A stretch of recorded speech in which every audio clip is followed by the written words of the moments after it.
όπου το Ιόνιο πέλαγος συναντάει το Μυρτό και τα δυο μαζί το Κρητικό, βρίσκεται το νησί των Κιθήρων. Ένας από τους πολλούς λόγους για τον οποίο αξίζει να το επισκεφτείτε είναι και οι παραλίες του. Όλες πεντακάθαρες και αρκετές από αυτές ιδηλιακές και ιδιαίτερες. Συμποτισμένες με ιστορίες, μύθους και απαράμιλο φυσικό κάλος, κάθε μια από αυτές έχει τη δική της ξεχωριστή φυσιογνωμία. Η παραλία της Παλαιόπολης είναι η μεγαλύτερη των Κιθήρων και σύμφωνα με την παράδοση, από τα νερά της αναδύθηκε η θεά της ομορφιάς Αφροδίτη. Και στη συνέχεια, κατά τον Ησίοδο, η Αφροδίτη ταξίδεψε μέσα σε ένα τεράστιο κοχύλι στην Κύπρο.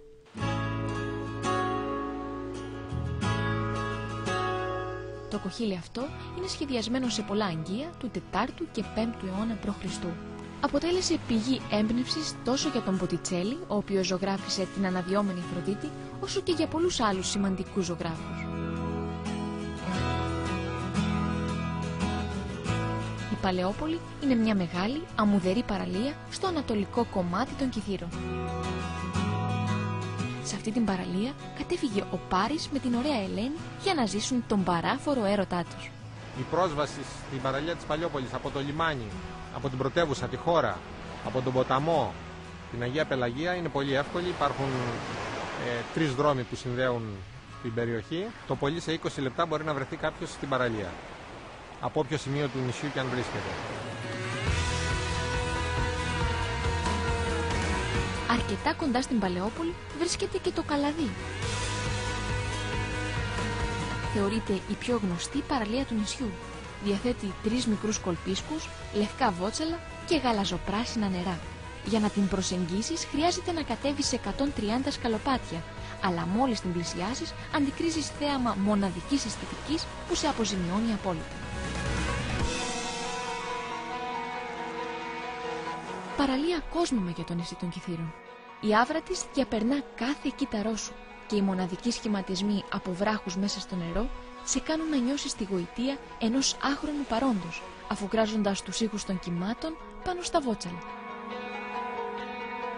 Επόμενος προορισμός μας, η παραλία της πλατιάς Άμμου. Η πλατιά Άμμους είναι μια μεγάλη και ήσυχη παραλία με βότσαλα και άμμο. Βρίσκεται στο βόρειο κομμάτι του νησιού, κοντά στο χωριό Καραβάς και στο φάρο του Μουδαρίου. Μια ήσυχη παραλία για όσους επιθυμούν ένα χαλαρωτικό μπάνιο χωρίς πολύ κόσμο. Απέχει περίπου 25 χιλιόμετρα από τη χώρα και είναι ιδανική για ψάρεμα. Στην παραλία της πλατείας Άμμου αλλιεύονται όλα τα είδη των ψαριών, φαγκριά, μελανούρια, γόπες, μπαρμπούνια, ροφή, συναγρίδες, στήρες. Συναντάμε σχεδόν όλα τα είδη των ψαριών. Κοντά στην πλατιά Άμμου βρίσκεται και η παραλία της Αγίας Πελαγίας. Είναι η παραλία που βρίσκεται μπροστά στον ομώνυμο οικισμό και δίνει τη δυνατότητα στους επισκέπτες της να συνδυάσουν τον μπάνιο τους με το φαγητό ή τον καφέ τους. Η φυρή Άμμους της Αγίας Πελαγίας είναι πολύ κοντά, ακριβώς έξω από τον οικισμό. Το ιδιαίτερο χαρακτηριστικό της παραλίας είναι η κόκκινη άμμος. Κάτι που δεν συναντά συχνά. Μια ήσυχη παραλία στην οποία ακόμα και τον Αύγουστο μπορείς να κολυμπήσεις μοναχικά.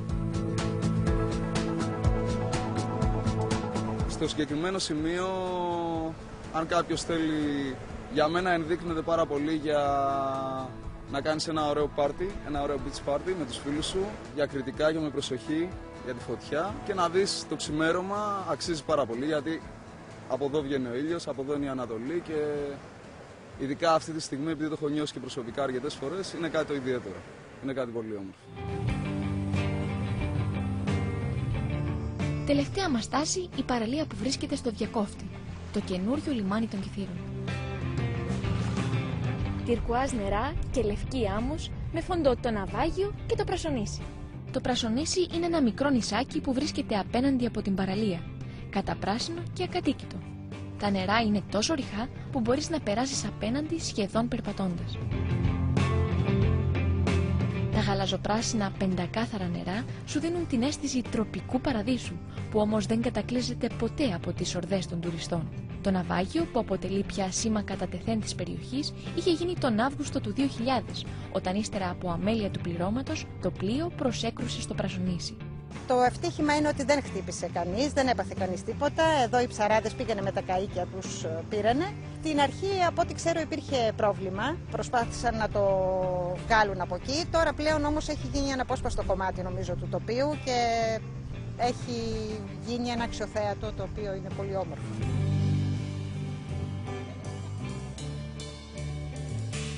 Αυτές είναι οι παραλίες των Κηφείρων. Υπάρχουν όμως κι άλλες, πολλές, που τις αφήσαμε για να τις ανακαλύψετε μόνοι σας.